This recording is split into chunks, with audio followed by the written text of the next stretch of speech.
What it do, peeps? It's the Beat Chef for Watch Your Damn Tape. Hit that like, that share, that subscribe button. Hit that bell to get notified when I drop my next video. To my new subscribers, thank you for watching. Hope you enjoy the show and I hope you get something out of the content. To my day ones, thank you for helping me build this platform and continue this WNBA conversation. Hustle and Flow starring Paige Bueckers. I chose this movie. If you're new to my channel, a lot of times I'll use a movie to illustrate things that are going on in sports, especially when it pertains to the WNBA. I chose Hustle and Flow because in Hustle and Flow there was a guy who he didn't do something that was great for a living. He was a pimp, but he could rap, and he wanted to rap. He wanted to get out of being the pimp. Paige Bueckers, her hustle and her flow are different than Terrence Howard in that movie. Her flow is that she's a phenomenal basketball player. Paige Bueckers is one of my favorite players. One of my favorite players to watch, period, throughout her college career, and even as she's been in the WNBA, it's been fun to watch her play. But her hustle is something that people have been asking me about, and they're sending me messages on Twitter and on sending me emails and asking me, man, what's up with Paige Bueckers and the way she's guarded, and how is it different? Why is it different than Caitlin Clark? And I'm going to explain to you her flow and her hustle. So let's take a look. Her flow. Paige Bueckers is a senior in high school, and in January of 2020, she dons the cover of Slam magazine. Is one of the few high school players to even grace the cover, and definitely the first female to ever grace the cover. She is the National Player of the Year, the Gatorade Player of the Year, everything. Phenomenal. Super talent. State champion, everything. She is the #1 player on ESPN's top 10 female basketball players in the country.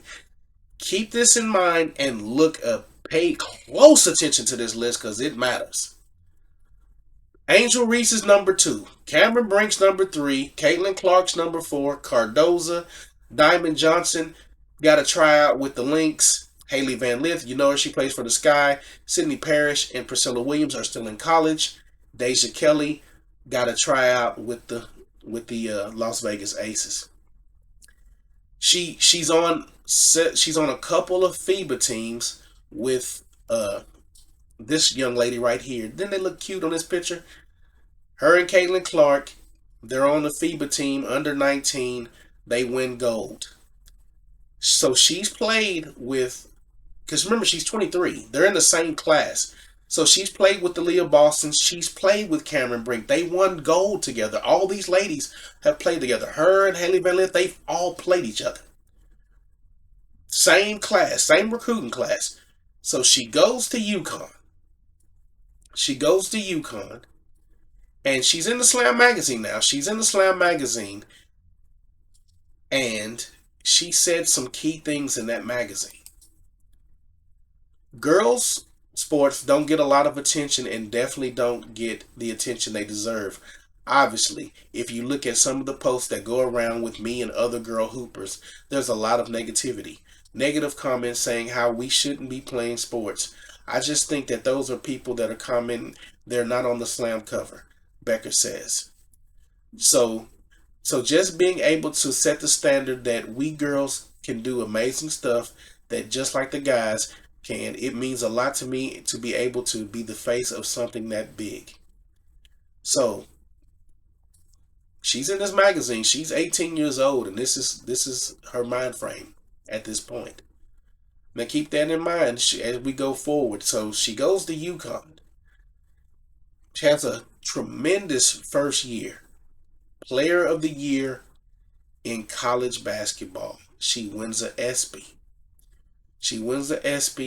And she says this.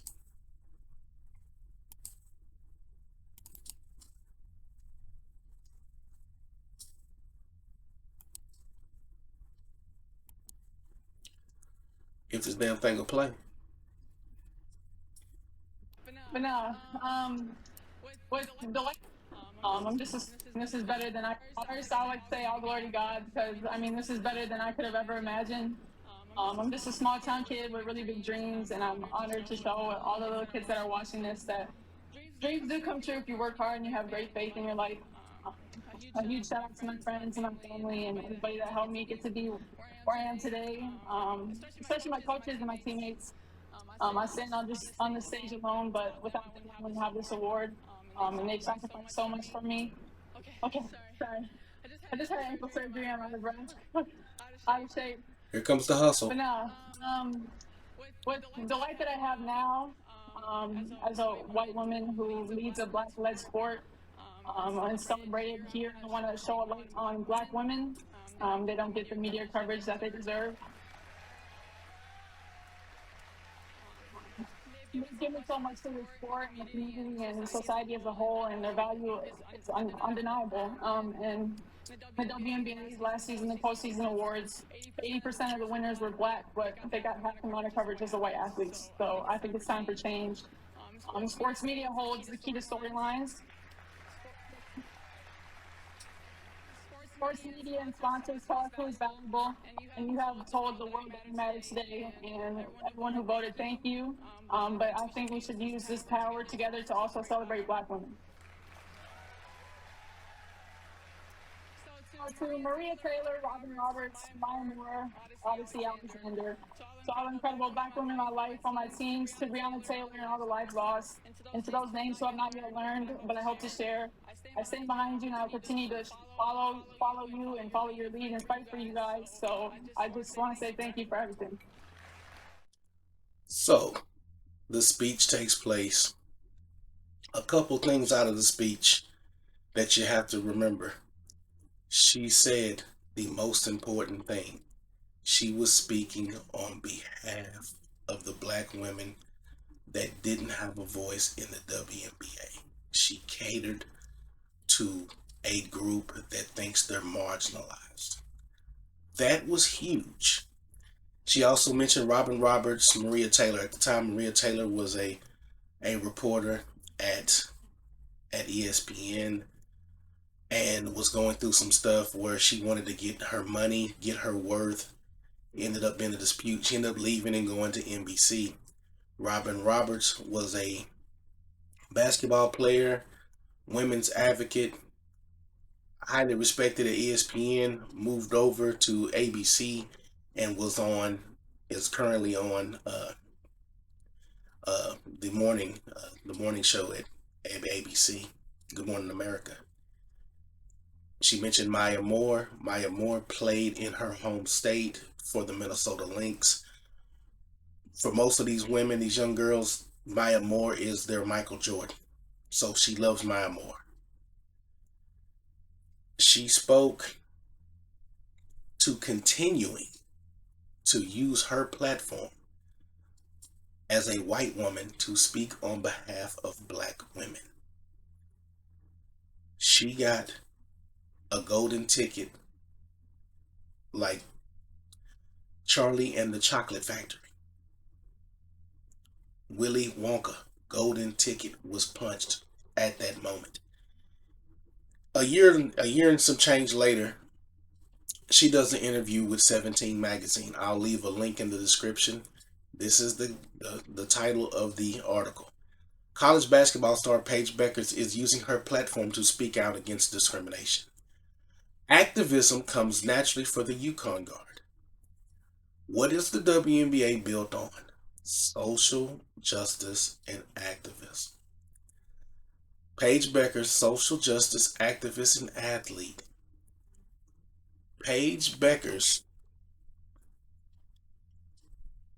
hustle is activism, and she's already doing it as a teenager. Now she's 20, 19, 20, in that rage age. When this article comes out, she's already doing active. She's already telling them, look, I'm on your side. I'm for your causes. Keep that in mind. She talks about social justice. Of course, you know the George Floyd thing went on in Minneapolis. She's from Minnesota, so it went touched home. She touched on the Breonna Taylor getting shot by the cops in her apartment. She touched on that at the ESPY. She goes on, they make sure they mention, the black women and paved the way for her. If you keep in mind, go back to Caitlin Clark last year. Everything about Caitlin Clark was you haven't acknowledged, you haven't acknowledged, you haven't paved the way. What about this person? What about Cheryl Swoops? And you remember everybody was attacking Caitlin Clark because they wanted her to do what Paige Bueckers had previously done. She goes on, she talks about, how she got started in social justice. What are the challenges that you learn? But the part that got me was the future. Excuse me. What does the future look like for you? Winning a national championship here at UConn is the closest thing I can picture. But further into the future, I want to make it into the WNBA. She's sending them a message. Hey, look, this is where I want to be. I want to be an Olympian. Remember, Caitlin Clark wasn't an Olympian.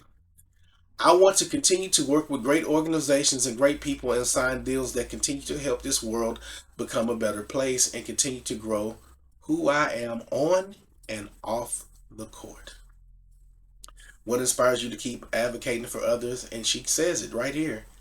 There's always places to improve as long as you keep pushing it, keep talking about social justice, and keep making it and making sure it's a topic that never gets lost and never gets faded away.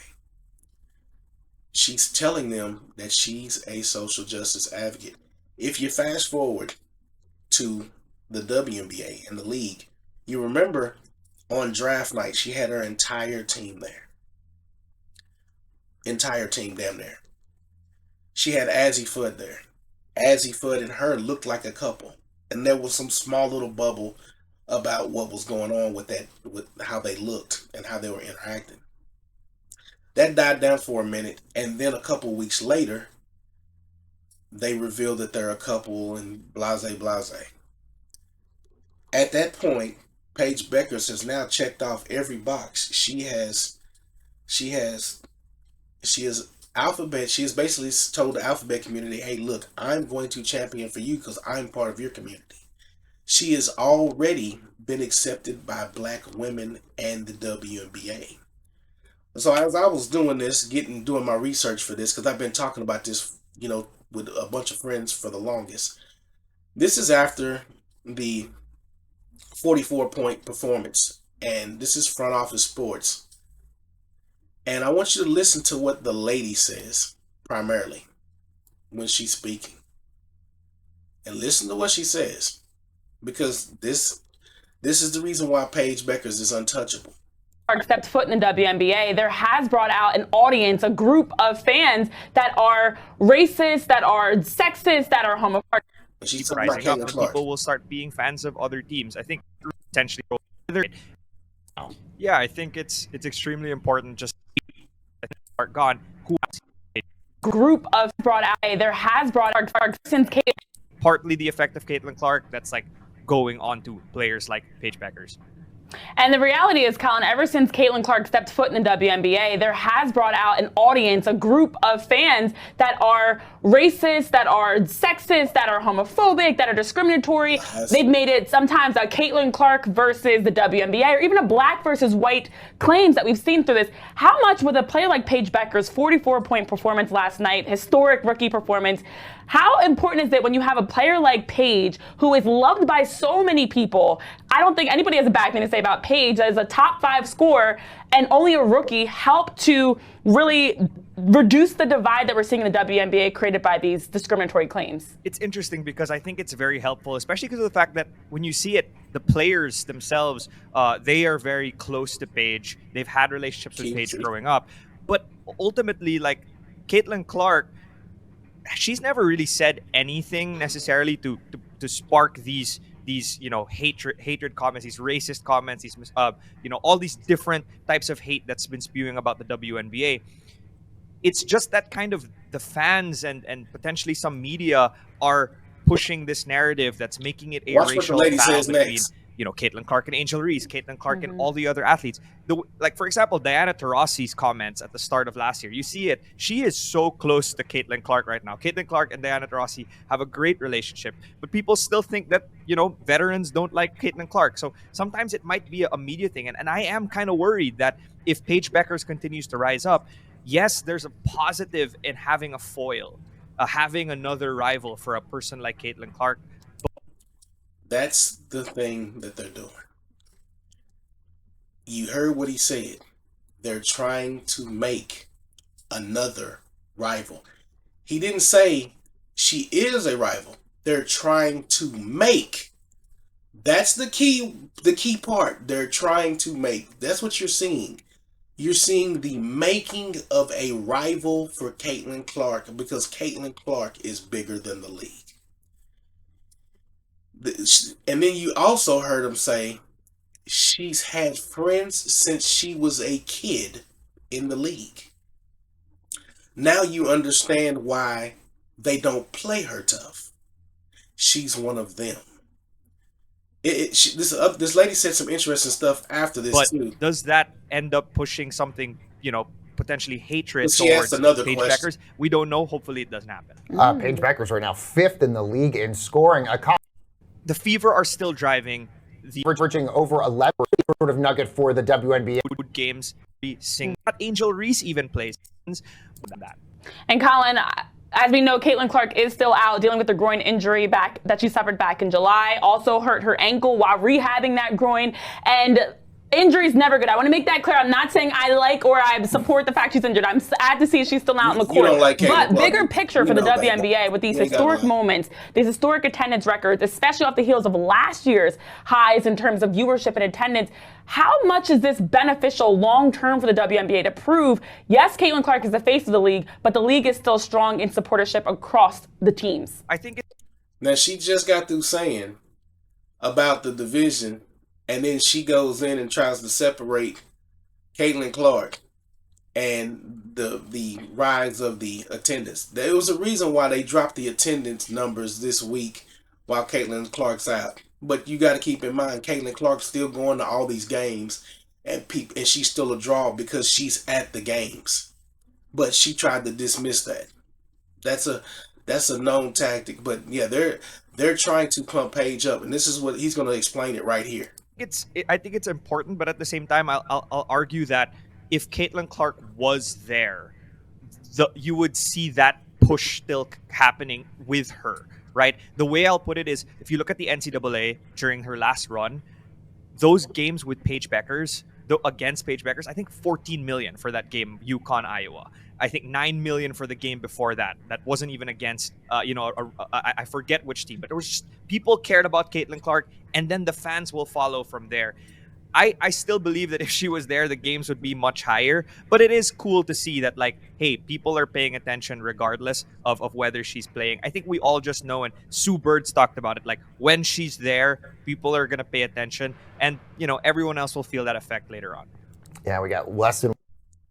Now, that what he said was absolutely true. This is what they're doing. This is right here. This is it. They've been doing this all season. Every time Paige Bueckers does something, they compare it to Caitlin Clark. And they have basically made up statistics for Paige Bueckers. This is from July 30th. This is before they played in Dallas. Before Indiana played in Dallas. Despite the loss, and that's like a reoccurring theme whenever it comes to Paige Bueckers, they always tell you, despite the loss, because they're trying to put it in your head. Don't look at her record. Look at the box score. Look at the stat sheet. Look at the scoring. That's why they mentioned she was the top 5 in scoring. It's all marketing. June 22nd, the fastest player to 200 points and 50 assists. Incredible. Incredible. It's not going to make the playoffs. The Wings were 9-31 last season. That got them the first pick in the draft. Right now, they currently have 9 wins with Paige Bueckers. But if you let them talk, you'll see them say she makes the players around her better. 500 despite the loss. I mean, it's funny. It's funny. Sports Illustrated. Dallas came up short, but the rookie proved her mettle. I mean, it's the glaze, the need to prop up a player.